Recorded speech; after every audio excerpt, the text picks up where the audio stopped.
જય કિસાન.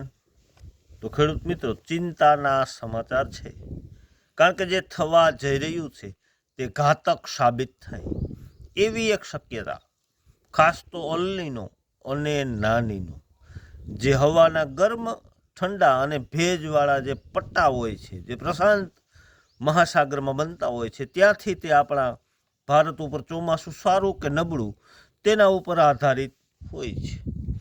તો અલનીનો 2026માં એટલું મજબૂત બની શકે કે નવા રેકોર્ડ બનાવી શકે એવી પણ એક શક્યતા. અલનીનો નબળા ચોમાસાના સંકેત, જે હવામાનનું ક્લાઇમેટ ફોલો કરતા હોય એમને ખબર હશે કે નીનો 3.4 ક્યુલોમ શું હોય છે.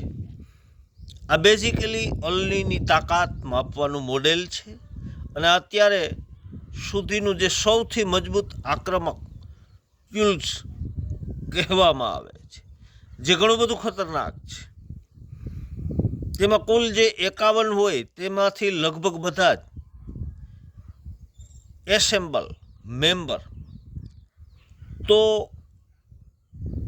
ઓક્ટોબર 2026માં ભારે ગરમી તરફ ઇશારો કરી રહ્યું છે. સરેરાશ જે આગાહી હોય તે 2.5% સુધી પહોંચી રહી છે. આ નંબર જોઈને બધાના રૂવાડા ઊભા થઈ જાય ને એવી એક વિકરાળ આ સ્થિતિ છે. SST L દરિયાની સપાટીના જે તાપમાન એનોમોલી નકશામાં વિષુવવૃત્તીય પેસિફિકમાં ઘેરા જે લાલ રંગનું એક વિશાળ પટ્ટી દેખાઈ રહી છે, આ એક સુપર અલનીનોની ટેરેટરી છે, જે 1997, 98 અને 2015-16માં ઐતિહાસિક ઇવેન્ટ જેટલું અથવા એનાથી પણ વધુ જે ખતરનાક સાબિત થાય એવી એક શક્યતા.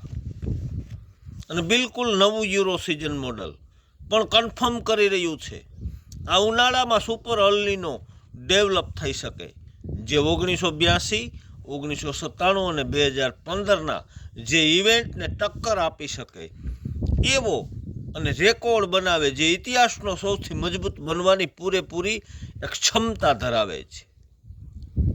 દુનિયા પર મોટી અસર જોવા મળે. ઇન્ડોનેશિયા અને ઉત્તર ઓસ્ટ્રેલિયામાં ભયંકર દુષ્કાળ પરિસ્થિતિ ઊભી થાય. વિષુવવૃત્તીય પેસિફિક અત્યંત ભારે વરસાદ, ક્લાસિક નીનો ટેક્લિનેશન ઇમ્પેક્ટ જબરજસ્ત લેવલ પર દેખાઈ રહી છે.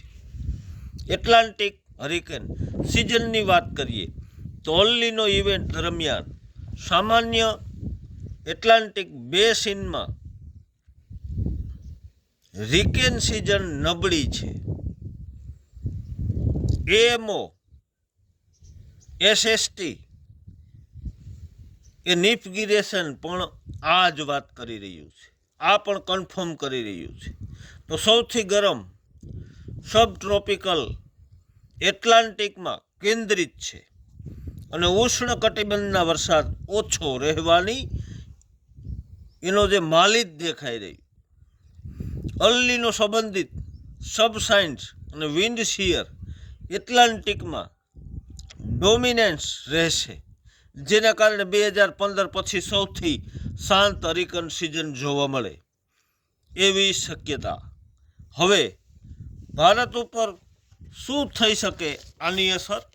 તો સુપર અલનીનો ક્યારેય ભારત માટે સારા સમાચાર હોઈ ન શકે, જે ઇતિહાસમાં ઘણીવાર બની ચૂક્યું છે. ચોમાસું નબળું પડવાનું જોખમ સુપર અલનીનો દરમિયાન, જે ભારતનું દક્ષિણ પશ્ચિમ ચોમાસું જે નબળું રહી શકે આવી શક્યતા લગભગ પ્રૂવન પેટર્ન છે. 1997માં થયું, 2015માં થયું, એ જ પેટર્ન દેખાઈ રહી છે. અને ડ્રોપ સ્પેલ્સ જે લાંબા ચાલી શકે, જે વાયરું કહેવાય તે વાયરું લાંબુ ચાલી શકે. ખેડૂતો માટે આ ખૂબ જ ચિંતાનો વિષય છે. તો ખેતી પાકોમાં મોટું એક નુકસાનની ભીતિ આવે એવી શક્યતા.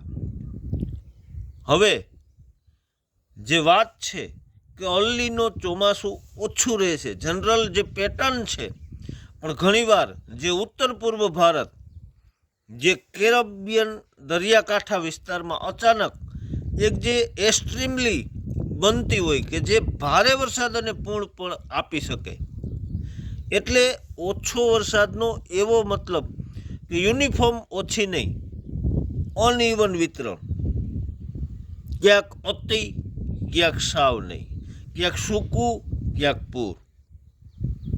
વેવ ગ્લેશિયર, હિમાલય, તેની વાત કરીએ તો ગરમીથી ગ્લેશિયર જે છે, જે બરફ છે, એ ઝડપથી ઓગળી શકે. અને એક આઉટબર્સ્ટ ફ્લડ જેને કહેવાય, જીએસએલઆરનું જોખમ, જે ઉત્તરાખંડ, હિમાલય, લદ્દાખ, સિક્કિમમાં ખૂબ વધી શકે. 2023માં સિક્કિમમાં જે થયું એ હજી ભૂલાયું નથી, તો સાવચેતી રાખવી, પાણીનો સંગ્રહ, રેન વોટર હાર્વેસ્ટિંગ વિશે વિચારવું. ખેડૂત મિત્રો, પાકમાં પણ જે ખેતી પાકો છે તેમાં નુકસાનીની ભીતિ અને આવી બધી આ શક્યતા ઊભી થઈ. બાકી તો કુદરતના હાથમાં છે. જય હિન્દ, જય કિસાન.